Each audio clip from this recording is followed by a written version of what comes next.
This is the second of my reports on the election campaign in my constituency in Hayes and Harlington. It's a bit delayed because we've been so busy this week. I should have done it early in the week, but it's been really hectic. We've been knocking on people's doors. By the end of this week, we've knocked on about 2/3 of the houses and properties in the area, and by the end of next week we'll have knocked on every door in the constituency. I'm out every day, morning, afternoon and evening, with my teams. I'm in every street. We're knocking on people's doors. We're spending time talking to people. It isn't just about asking people how they're going to vote. We're also spending lots of time talking to people. So I'm meeting literally hundreds of people a day, which is great. It is just really invigorating. And it's friendly, warm, lots of banter, quite a few laughs as well. People are pleased to see me. I'm meeting lots of people who, over the years, I've worked with and known. Lots of people whose problems I've dealt with, cases I've dealt with, a lot of casework that we picked up over the years. Quite a few people who've been involved in a number of the community groups that I've set up and some of the community campaigning that I've undertaken, and they've participated in my campaign. So that's really good, reassuring.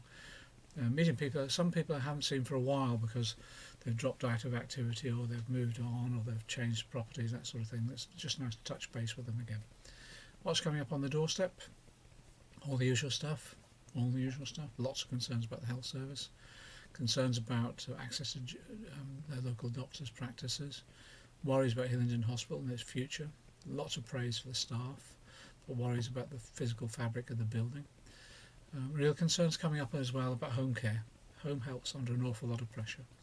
I'm not having enough time to care for people. All privatised now. A lot of them on fairly low pay. As I say, under intense pressure, want to do a decent job. But I'm worried in this area now that we've got lots of isolated elderly people. Lack of support from the local authority. As I say, home help's all privatised. I'm concerned. I'm deeply concerned now that there's real neglect of our elderly who are in desperate need of home care, and it's something we've got to really address, and it's something that is now got to be a priority for all of us. Other issues, housing goes on. I'm meeting so many people living with their families in appalling housing conditions. Dreadful landlords, many dreadful landlords, charging high rents, not investing in their properties, not maintaining their properties, and some of them quite intimidating with their tenants. I'm compiling a list of those landlords. I'm going to take them on. And again, I'm going to be saying to local authorities and others who are using them that these landlords should not be allowed to house tenants because of the condition of the properties and the way in which they treat their tenants. The other issue that's coming up is, well, people are worried about public services generally. Firefighters have had their pensions under attack from the government. Police officers worried about the cuts in the number of jobs, and the Safer Neighbourhood team's been run down as a result of not enough police officers on the ground.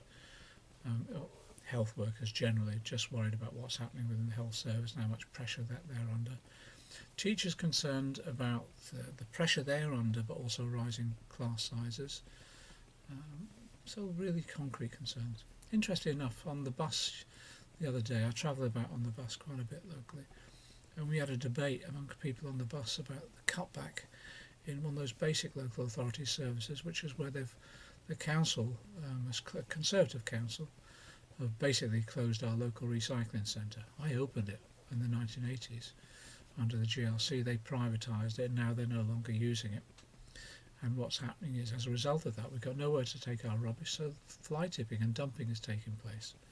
And it's just one of those cuts in local authority expenditure which is having a knock-on effect and undermining our local environment. And on the bus it was quite interesting. A woman got up and said, I'm voting for John because he's been helping us on tackling this issue in our street. And another one got up and said, oh yeah, it's happening in ours as well. And we're having a real debate on the bus. It was about a 15-minute bus journey, and we're having a real debate on the bus about how we tackle it. That's the sort of street and bus politics that I really enjoy and that I'm into and always have been participating in. The issues that you'd expect to come up, like immigration, has come up a few times, but we're a multicultural, diverse society in this area, and people rub along together pretty well. And when you have that debate about immigration, it's interesting. People in our area respect and understand what our different groups of people that have come to there have contributed. And again, when we get down to issues around housing supply, pressure on public services, people are quite realistic about it, about actually it's nothing to do with immigration as such. It's more about investment in those public services. And the reason we've got a housing crisis is because we haven't been housing houses. The reason rents are so high is because we don't control rents. Simple as that. So there's a real proper discussion about that. And it does need taking head on. And when we have that debate, people are extremely sensible and rational about the way forward. I'm getting a whole range of issues thrown at me on the doorstep around austerity. People are quite angry that we've had to pay for the crisis that we never caused with cuts in public services, whilst the bankers' bonuses are back. In addition to that, people are raising the issue of taxation with me. The message has got across about the rich corporations and the rich individuals who are not paying their taxes whilst everyone else is, and how we deal with that. All the three main political parties now are raising that as an issue but not really addressing it effectively. Labour's come out the best of this, I think, in terms of the sort of objectives that they're setting, the scale of tax avoidance and evasion that they want to address. But it's nowhere near what the Tax Justice Network is telling us, which is saying £120 billion a year lost through tax evasion, tax avoidance. So that's an issue that has to be addressed. And I think people on the doorstep are pretty angry that they feel they're being ripped off by these people and these organisations, these corporations not paying their way. So again, it's a good debate on that. I haven't seen much evidence of the Conservatives, Liberals or UKIP in our area. A few leaflets going out, but not much more than that. And when the UKIP issue does come on the doorstep, usually we can have a discussion about their role, and people realise that they're exploiting divisions within our society. And I think people get quite angry about some of the statements from Farage, particularly around the issue around the HIV patients, which I think people were pretty disgusted at. In terms of the Conservatives, there's been a real reaction against Cameron not turning up in some of the television debates. In terms of Labour, it's interesting.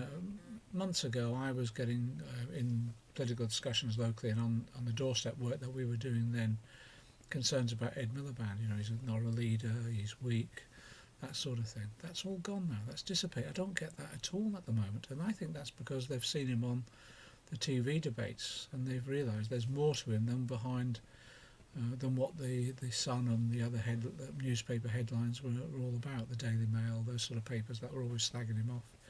I think people have seen beyond that now and seen actually he has got some decent ideas and he's prime ministerial material. So I think it's interesting.